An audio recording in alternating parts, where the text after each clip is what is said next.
my name is Alfred Hitchcock, and I would like to tell you about my forthcoming lecture. It is about the birds and their age-long relationship with man. It will be seen in theaters like this across the country. In my lecture, I hope to make you all aware of our good friends, the birds. Theirs is a noble history, and through it all, man has played a conspicuous part. This cave drawing is one of man's earliest sketches of his feathered friend. One can see at once the loving care with which the artist depicted his subject. The story of man and his friends, the birds, is filled with many fine examples of ways in which these noble creatures have added to the beauty of the world. Take this plumed hat from the period of Charles I. How proud the birds must have been to have their feathers plucked out to brighten man's drab life. Here we have a later model, a refinement of the first. Here man, or rather woman, thought enough of the birds to have an entire one as a decoration. It's quite dead, of course. Naturally, the egg plays a very prominent part in my lecture. Not a word about which came first, however. I don't believe in dealing with controversial matters. Thousands of years ago, man was satisfied merely to steal an egg from a nest and use it for food. Now he has perfected this process by imprisoning each hen in a separate cage and by scientifically manipulating the lights so that she doesn't fall into the rut of the old 24-hour day.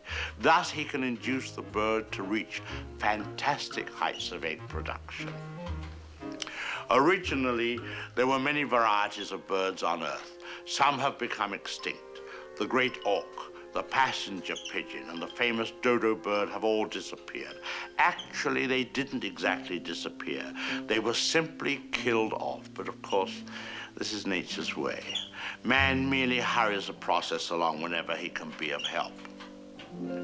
Man and birds have been responsible for a great many advances in our civilization. For example, the bird was the inspiration for the invention of gunpowder, and it was his speed that brought about the development of the shotgun.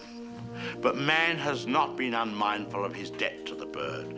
We have honored our feathered friends in many ways. We cage birds and show them off proudly in most of our zoos. And the turkey is traditionally our guest of honor at Thanksgiving.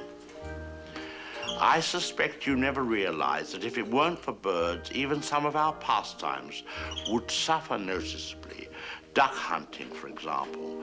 Granted, bagging a fellow hunter can be diverting, but the supply is rather limited.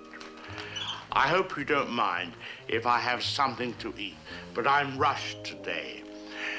Planning the lecture has been most educational for me. I've begun to feel very close to the birds and have developed a real sympathy for our little... What was I saying? Oh yes, I've come to feel very close to the birds and have come to realize how they feel when... I don't think I'll eat just now. Hardly proper with all of you here. Surely the birds appreciate all we've done for them. Don't you? Beautiful cage, fresh water, no other birds to bother you, none of that blinding sunlight. Oh!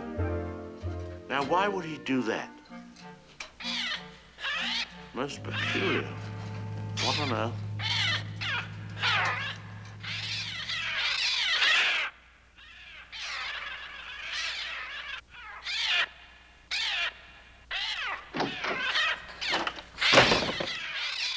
They're coming! They're coming!